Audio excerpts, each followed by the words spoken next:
From reanimated corpses to mindless drones serving out the will of others, we're exploring various examples of zombieism in our real world that make the science fiction scenario of a zombie apocalypse uncomfortably plausible. Thing I do know, don't you get bit.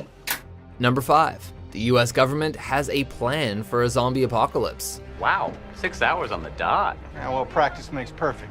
They've dismissed it as a simple training exercise, but the US government is in possession of a detailed zombie apocalypse contingency plan. It outlines response strategies to a variety of zombie outbreaks portrayed in popular culture, ranging from the standard pathogenic zombies to extraterrestrial space zombies or magic zombies of occult origins. The plan, titled Con Plan 8888, coordinates multiple branches of the military, the Pentagon, the Centers for Disease Control and Prevention, and more. It all sounds very silly, but with the recent surge in possibly drug-induced face-eating cannibal attacks, it seems prudent of them to be prepared. A naked man, he was shot dead on Saturday by police because he was gnawing off another man's face. And how better to keep the public from worrying than dismissing the contingency plan as a joke? When the dead rise, the government is ready. But are you? Some people's epiphany is when they realize that the guy that lives on their block with all the guns and ammo isn't crazy. Number 4. BioQuark, bringing zombies to a hospital near you. Somewhere deep underground in a secret facility, evil biotechnicians tinker with the stolen corpses of your loved ones, with one sinister goal in mind: to raise an army of the dead. Okay, so they're not mad scientists, and they're based in Philadelphia, but BioQuark Biotech is experimenting with reanimating the dead. And despite the fact that they're doing it with the goal of helping coma patients, curing disabilities, or even reversing degenerative diseases, they've received a lot of criticism for moral, scientific, and religious reasons. The appropriately titled Reanima project involves stem cells, spinal fluid transfers, and nerve stimulation applied to brain-dead patients. Why are we not funding this? They've been inundated with emails from members of the public begging them to stop before they accidentally set off a zombie apocalypse.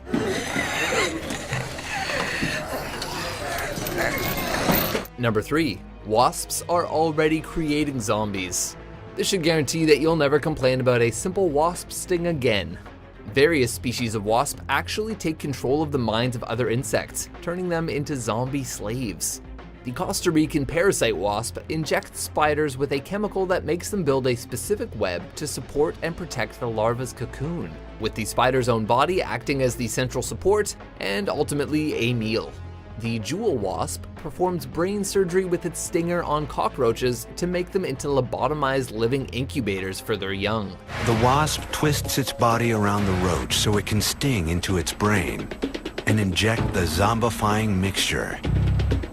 The Glyptopantales wasp lays its young inside a caterpillar, and after the larvae rip through its skin, the caterpillar is chemically compelled to protect their cocoons until it starves to death. Just be thankful they haven't learned to target humans. Yet.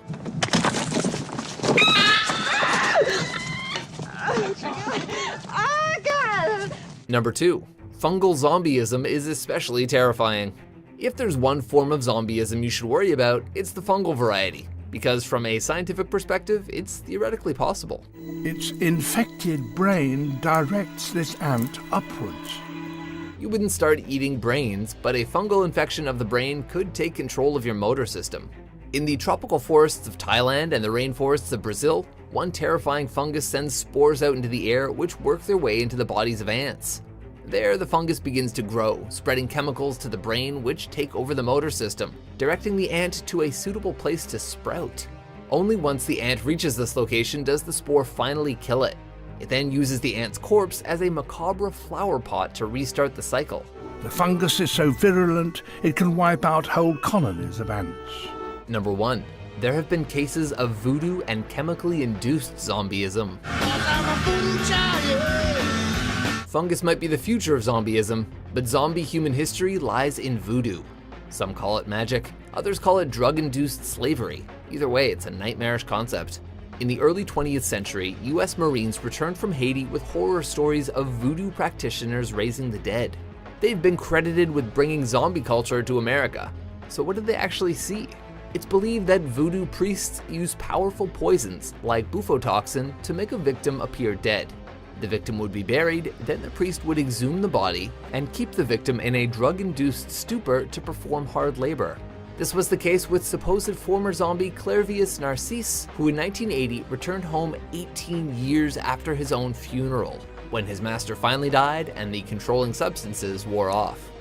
Oh, you're chilly.